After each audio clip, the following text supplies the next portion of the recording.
Assalamualaikum warahmatullahi wabarakatuh.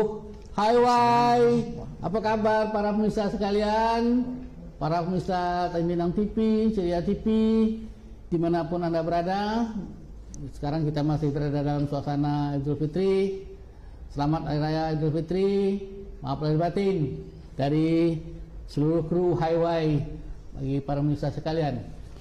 Baik para pemirsa sekalian, kita bertemu lagi pada acara Highway 1 jam bersama Rida Kalamsi, bincang hal-hal yang santai tentang masalah-masalah sosial, budaya, ekonomi, sesekali kita bicara soal politik. Dan minggu ini masih suasana Hari Raya Idul Fitri ini, kami sengaja mengundang seorang musisi, seorang pemusik, seorang penyanyi, seorang pencipta lagu yang banyak sekali mencipta lagu-lagu tentang Hari Raya ini. Malahan saya dengar dia sempat berminggu-minggu menangis karena tak bisa balik kampung. Akhirnya dia menulis sebuah lagu yang sangat terkenal. Nah, inilah dia tamu kita minggu ini, Pak Ngah Suhadi. Pak Ngah Suhadi ini nanti kita cari tanya dengan dia kenapa dipanggil Pak Ngah ini sebenarnya, apakah dia lahir tengah-tengah atau ada nama khas sendiri. Nah, karena dalam salah satu lagu yang beliau yang sangat populer adalah Pak Ngah Balik ya. Mungkin gara-gara nama Pak Ngah Balik dia dipanggil Pak Ngah gitu. Nanti kita tanya dengan Pak Ngah Suhadi ini bagaimana proses kreatifnya sebagai seorang musisi, seorang penyanyi, dan bagaimana dia menjalani hidup, memilih hidup sebagai seorang musisi, memilih seorang penyanyi di tengah-tengah kesunyian kampung halaman kita ini. Karena memang Kepri ini kan sebetulnya tidak terlampau kondusif untuk membesarkan seorang ini. Banyak orang besar itu keluar dari Minang, pergi ke Jakarta, ke Medan, ke Malaysia, kemana-mana. Pak Ngah ini malahan masuk kampung saya dengar, malah pindah ke Gijang sana. Gijang ini kan baik Pak Ngah. Untuk para pemirsa sekalian, kita tanya Pak Anu, bagaimana proses kreatif awalnya Pak Ngah Suhadi ini mencintai musik.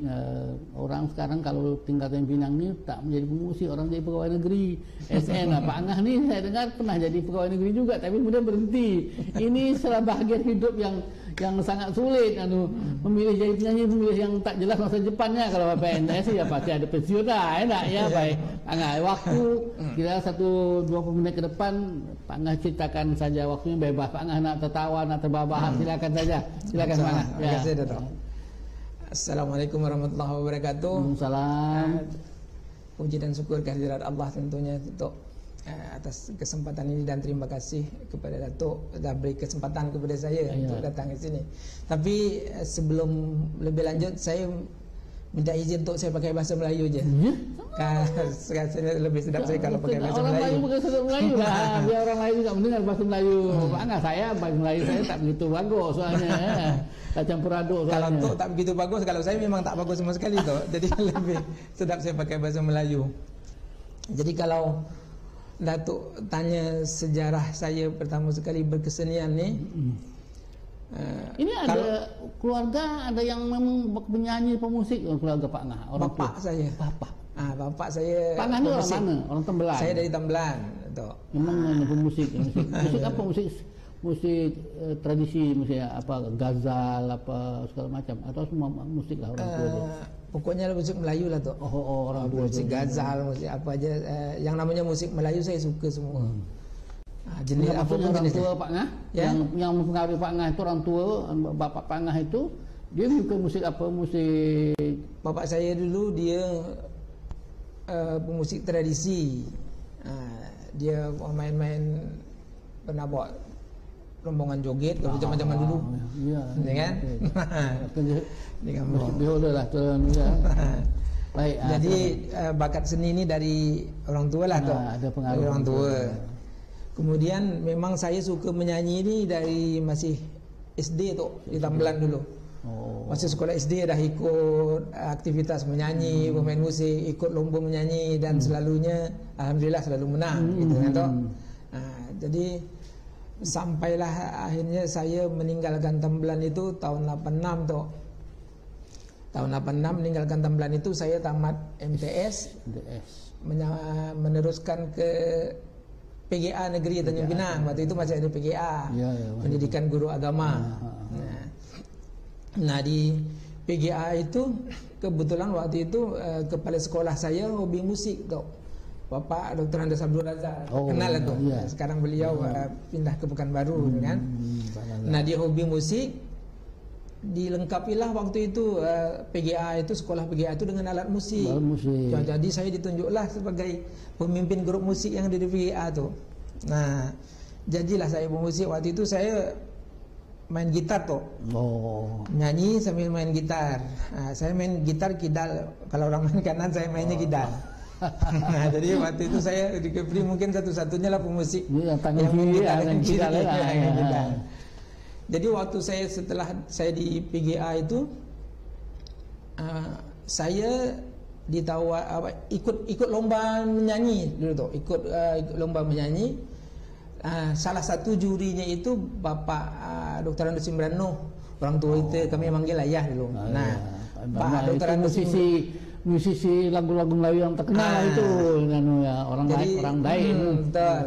Jadi salah satu jurinya beliau punya sanggar. Jadi alhamdulillah waktu itu saya menang. Setelah saya menang, beliau panggil saya.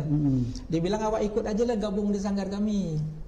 Sanggar dia, sanggar apa? Sanggar Bintang Telani. Sanggar Bintang Telani. Gabunglah saya di situ. Nah, disitulah awalnya saya memulai karir saya sebagai penyanyi, sebagai musik. Jadi itu Pak Ayahanda Imran-Nuh ini adalah guru musik saya yang pertama. Jadi saya tidak kuliah di musik. Kalau sekolahnya agama di PGA, kemudian saya kuliah di STAI di jurusan tarbiyah. Jadi kuliah saya, sekolah saya tak nyambung lah sebenarnya dengan profesi saya ni. Musik awak ni bikin musik kasidah musiknya. Jadi itulah awalnya saya bermusik. Akhirnya disitulah saya mengenal macam mana cara menyanyikan lagu Melayu. Bagaimana saya menyanyi lagu Melayu, bagaimana membuat lagu Melayu. Kapan mulai menulis lagu? Lagu pertama awak tulis di mana dulu? Saya pertama sekali membuat lagu itu tuh waktu saya masih sekolah. Dan waktu itu belum ditulis not baloknya, hanya pakai petik gitar aja. Petik gitar, saya tulis pakai not angka. Not angka do re mi fa si do. Itu pun tak begitu pas lah. Kadang-kadang ada dulu dalam radio rekod tu yang kaset tu kan, saya rekam tu kan. Jadi lagu yang pertama saya ciptakan tu sebenarnya lagu Kampung Halaman tu. Lagu Kampung Halaman yang tadi mungkin ada diputar sedikit kan. Itu lagu yang katanya awak menangis sebelum saya menangis. Tak balik kampung ke? Tak balik kampung. Jadi ceritanya air-air tak bisa balik kampung. Air-air tak bisa balik kampung karena waktu itu saya sekolah di PGA. Kan waktu itu nak balik ke Tambelan tu susah tu. Iyalah, kapal susah. Transportasi tak macam sekarang. Jadi waktu itu saya fikirkan kalau saya balik ke kampung, nanti nak balik ke Tanjung Pinang lagi susah, nanti saya ketinggalan nak ujian. Jadi akhirnya saya tak balik. Nah, buatlah lagu tu. Masa-masa menangis-nangis. Jadi selalu ku terkenang kampung halamanku nan ku cinta, tempat aku dilahirkan, sayang dibesarkan oleh ayah bunda. Ini jadi menangis lah saya sendiri. Itu Melayu Tembelan, bukan? Bukan, saya pun tak faham tu cengkok Melayu mana tu. Pokoknya menurut saya ini cengkok Melayu Melayu. Melayu ni Melayu Tembelan tu kat lain sikit, cengkok dia kan lenggok kan. Dia tu bawa Tembelan tu. Gelombang dia Tembelan agak kuat sikit tu. Jadi cengkok dia agak lebih. Tapi waktu itu sudah ikut Pak Imran-Nuh, sudah mulai itu waktu itu belum? Waktu itu belum. Sudah. Waktu mencetak lagu itu sudah bergabung dengan sanggar Bintang Telani. Saya ikut Bintang Telani itu saya masih di PGA. Masih di PGA. Ya, itu masih sekolah, masih level SMA lah ya. Masuk lagu itu diciptakan waktu masih sekolah, ya. Hebat pengaruh Pak Razak itu bagaimana bisa membangun anak dia bisa bersama. Jadi bukan hanya main musik, awak bukan main gitar tapi bisa menciptakan lagu. Hebat awal-awal. Jadi startnya memang seorang betul lah. Lalu pengaruh Pak Imran-Nuh itu seperti apa kemudian pada diri Pak Ngah waktu itu? Jadi setelah saya ikut sanggar Bintang Telani itu, disitulah saya menemukan bahwa selama ini saya menyanyi, bermusik itu banyak kurangnya tuh. Karena selama ini kan kita otodidak di kampung. Kalau di kampung tuh rasanya kita lah samsing gitu kan, kita jagonya, gitu kan. Para pemirsa, samsing itu paling hebat, itu jago lah samsing itu susahnya. Waktu Melayu samsing itu jago lah. Jadi kalau di kampung tak ada lawannya tuh.